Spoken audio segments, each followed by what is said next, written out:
So fast forward, your latest company, Flown, is like a virtual co-working platform. I think I'm describing that right? Yeah. Tell me a little bit about the new business, or newish business. It's been a few years now. Yeah. So after I stepped down for Skimlinks, I was experimenting with lots of different ideas about what I wanted to do next. And I was really drawn to the science around flow states and focus. I had read the book Deep Work by Cal Newport and was really inspired by that, as well as the book Flow. And I started to think about what it might look like if I was able to create a platform that could scale the delivery of focus and flow states to everyone. And that's kind of how, that was the mission that sort of spurned me on. The first iteration of it was very different to what I have now. I really capitalized or sort of focused in on the part of Deep Work, which talked about what Cal Newport called the grand gesture of getting away from your day-to-day as a mechanism or tool for entering a deep work state. So the first version of Flown was sort of an Airbnb for deep work spaces, you know, a network of properties that you could rent in order to go away and write your book or your pitch deck and so on. Wow, very, very different to what you've got now. Yeah, exactly. I mean, the mission's still the same, but the product and how we got there was quite different. What was interesting, though, is that because this time round I really wanted to be mission driven, I didn't want to just have a platform that rich people could afford some of the time, which is what property bookings would be. Sure. So at the same time, I also wanted to offer something that was accessible to anyone, regardless of their bank account. So I also looked at the science of deep work and flow states and looked at the science around secular rituals and around accountability groups and around the process of getting into a flow state and working in a sort of deep work state for, you know, an hour or two at a time, and the importance of play and rest alongside that. So alongside the properties, I also launched these, what we called flocks, which were facilitated live focus sessions. Think of it like a Peloton, but for work. You sign up for a class, but instead of cycling, you're working in silence with other people, and a facilitator just making sure that everyone knows what they're doing, that everyone's behaving, creating the energetic tone at the beginning and at the end, that essentially is turning a task into an event, like a produced event. And so we were running these flocks alongside the properties that you could rent, but we're now, you know, early 2021, and lockdowns are still a thing. Property space was complicated. But more importantly, I realized I was trying to do way too much with a pre-seed team and budget. And we were going to run out of money if we kept at this pace, because we weren't doing the one thing that our business was about, which was focusing. So I made the really difficult decision to say, you know what, I think if I did the property side of things, I would always be in Airbnb's footsteps. And it wasn't going to be as creatively fulfilling or as open to, you know, real interesting scale as if I focused on the other side, which could be anything. So I dumped the property side of the business, and we doubled down on these online live facilitated focus sessions. What if we could turn that into a platform that could deliver these focus sessions at any time in lots of different formats? So that's basically what Flown has become.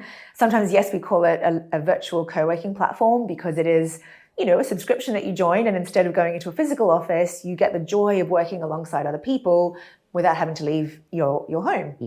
But it also, we also sometimes call it a body doubling platform. So body doubling is a bit of a weird phrase, because some people think instinctively, is it, you know, an actor that's doing your stunts for you? But body doubling is this concept that's come out of the ADHD therapy world, where you work in the presence of someone else, because doing so tricks your brain into emulating the behaviors that you ambiently observe. It's why going to a library to study was probably so effective. It's why we yawn when we see other people yawn. We sort of mimic these behaviors. And so doing these online body doubling sessions is incredibly effective at helping ground your nervous system and be able to focus. It's particularly effective for people that have ADHD or other similar neurodivergencies. And as such, like Flown now is over 50% of our members have ADHD or suspect they have ADHD, because it has such a dramatic impact on their ability to focus, feel grounded, and just survive a day often, you know, for many people. And so we've developed that and run with it. And so, now we have this platform that has lots of different formats of body doubling sessions. Some are facilitated by our trained focus facilitators.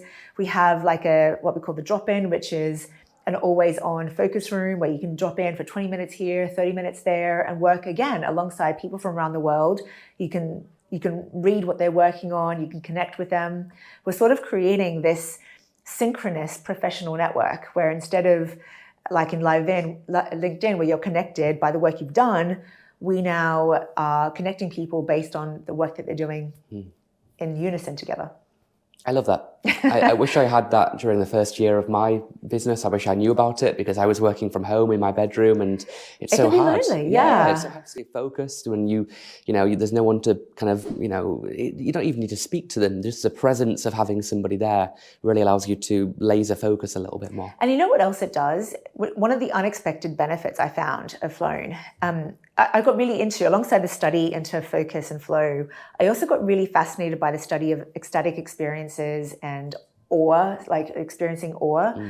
There's a really great book called The Art of Losing Control by Jules Evans, which really moved me a lot, which is humans are always seeking these altered states or these ecstatic experiences that we used to get purely from religious experiences or near-death experiences, but actually humans over time have sought them in different ways, whether it be through drugs or sex or music or art or meditation. There's all these ways, there's all these pathways to experiencing awe, this sense that you are part of something bigger than yourself, that takes you out of yourself.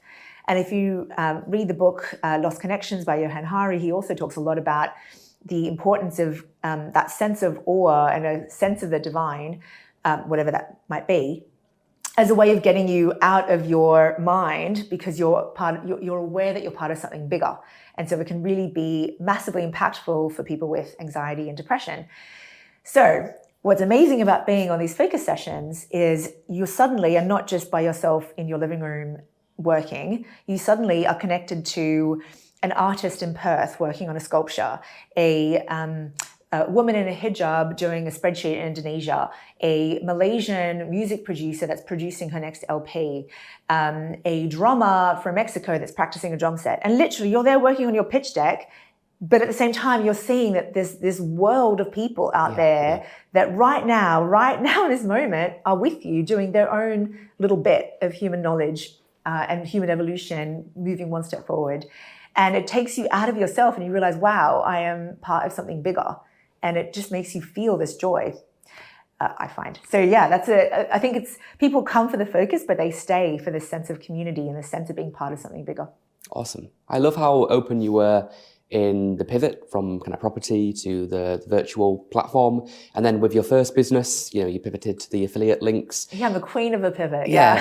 Which makes a lot of founders fail because they're too stubborn to change things and adapt. What thoughts do you have on, I guess, that subject of pivoting and people that maybe they don't want to make that change because they almost feel like it's failing if they're changing, something that perhaps isn't working? Yeah, I mean, first of all, you look at the history of a lot of really successful companies and a lot of them have come from pivots. Oh, yeah. So there's no shame in a pivot, firstly. Secondly, the real innovation comes from getting an insight or a glimpse into something that no one else really has yet and running with it. And sometimes those insights are not accessible unless you're really deeply in the problem space. So it's only sometimes by starting something and really getting deeply into a problem space that you get an insight that nobody else has. So these pivots come about because you have rare insights. And I think that instead of seeing a pivot as a failure of something not working, I see it as I started something and I knew I had confidence in my ability to work it out on the way. And I think that if most people start companies thinking what it will end up as is probably not what it is now, but I will only be able to get there because of this journey that I'm starting now. So true. It's so true. Yeah. Yeah. I mean, Twitter started as a podcasting app. Amazon was an online bookstore. Facebook was a place to do hot or not. Hot women. Yeah, exactly. I mean, still is a little bit, but now it's got a much wider purpose, right? Exactly. Yeah. There's so many of those companies that did that, and I love it. I think it makes for a nice adventure. I mean, really, why else are we doing all this if it's not because you want to have a good story at the end of it? Yeah. We talked earlier about the process of, I guess, selling all of the business and it being acquired, but let's talk a little bit more about, I guess, just raising money and getting investment to supercharge it before you get to that stage. Because you've raised a couple of million for Flown. Tell me about that process of meeting with investors, doing a pitch, getting them on board, the rejection, the no's, the setbacks. Tell me about that journey and advice you'd give to others that are looking to, raise their round. It's easier the second time round. I think most investors are aware that probably what the company starts out as will not be what it ends up as. And it's a lot easier, you have a lot more comfort if someone has done it before. So it is easier to raise as a second time founder, especially one with an exit. As a first time founder, it is harder because you might not have the network, you don't have the reputation. And so a lot of what you're doing in that early stage is building relationships with people that are willing to have, take a stab, take a punt on you. Yeah. And so I guess in those early stages, you're trying to build relationships. It's the same as what it takes to sell a company. It's very similar. You need to build relationships where people can see over a period of time that you are a woman or man of your word and that what you said you would do, you end up doing. Yeah. I remember for our Series B, Fundraise for Skimlinks, I was approaching one of the VCs at Greycroft, and I sort of came to him and I already pitched him for our seed raise, which he had turned down. But I came back many years later and I said, look, here's where we are. This is what we've achieved. And he said, look, I looked back on my notes and I saw that you pitched me, 5 years ago for your seed. And I remember at the time, my notes say, this is going to be an impossible business to scale. But 5 years later, you prove that you can, I'm in. And so I think that sometimes you just have to build those relationships up over time. And investors like to invest in companies where they either are passionate about the space or really want to see the founder succeed and be a part of their journey. So you've got to kind of prove either or both of those. So there's no easy way to do it. I think you start with raising money from friends and family. That's why they call it that first. And you try to have enough proof points that you've been able to do a lot with a little. So then you raise from other angels. You get invited to accelerators, perhaps. You pitch at certain pitch events. I did all that stuff in those early years as well. And you start to develop a reputation for someone that does what they say, that is trustworthy, that is able to amass good things their way. And you sort of build on each step of the way. There's no easy, miraculous thing that you can click your fingers and achieve, but it is a relationship business. The second thing that's worth noting, though, is yes, it's a relationship business, but ultimately it's also an investment. So you need to prove to someone that investing in this business will give them a return better than anything else that they have at the moment. And so sometimes that means taking away the emotion of it. It's not like American Idol, where if you just believe in me enough, maybe, give me a shot. Some businesses just are not investable. They're just not likely to ever be a business that is going to have, VC-sized returns. And I think the best thing that a founder looking to raise money can do is work out, A, what they want. Do they really want to go on the VC train? And a lot of them should not. It's once you're on it, you can't get off. And maybe just sticking with angels and growing a business that can be profitable and can be self-sustaining is a better path. But whichever path you take, you need to be able to prove that they will achieve the returns that they're after. And that's not achieved just by a beautiful graph that shows, that everything's going in the right direction. You've got to build something that clearly there's going to be a demand to acquire at a revenue multiple in a certain number of years' time. And sort of making it clear to investors that you are mindful of that and know how to get to that stage will help with the fundraising process. You mentioned it was easier, understandably, to raise money as a second-time founder as opposed to first time. Yeah. You have a success story to fall back on. What are you doing differently, though, as a second-time founder? Because I find that there's probably more that you've learned and forgot, which most first-time founders have learned in the first place, right? So what's second-time founder now doing differently to first-time founder before? Specifically with fundraising? Specifically with your business, I guess, raising the business. I think absolutely the biggest difference is I know that it's very much a marathon, not a sprint. Yeah. And I remember you used to say saying that at the end of my siblings journey when I would be asked this kind of question, what would you say to young people? And I would always say that it's a marathon, not a sprint, which means you need to take care of yourself. You need to make sure that you have a great ecosystem of people around you, that you train yourself on how to compartmentalize, because it can be too much. And so this time round, I know how to do that. So I have really clear boundaries of how much I work, of how I take care of myself physically and health-wise, the things I do to nourish me outside of it. I think you have to do that, because your job as a founder, more than anything, is to maintain that energy core. You're like a nuclear reactor that has to power everything else. So if you're not at your healthiest and most enthused and sharpest, everything else will fail. So you have to kind of nourish that fire if you want to survive. And that's the biggest thing that I'm doing differently this time. Really clear boundaries. I don't work crazy hours anymore. I don't work weekends. I now live in Portugal because it provides a really great balance energetically, and I'm happier as a result of it. And all those things massively help. That doesn't mean I'm not working hard, but it does mean that I'm really focusing on the subset of things that matter.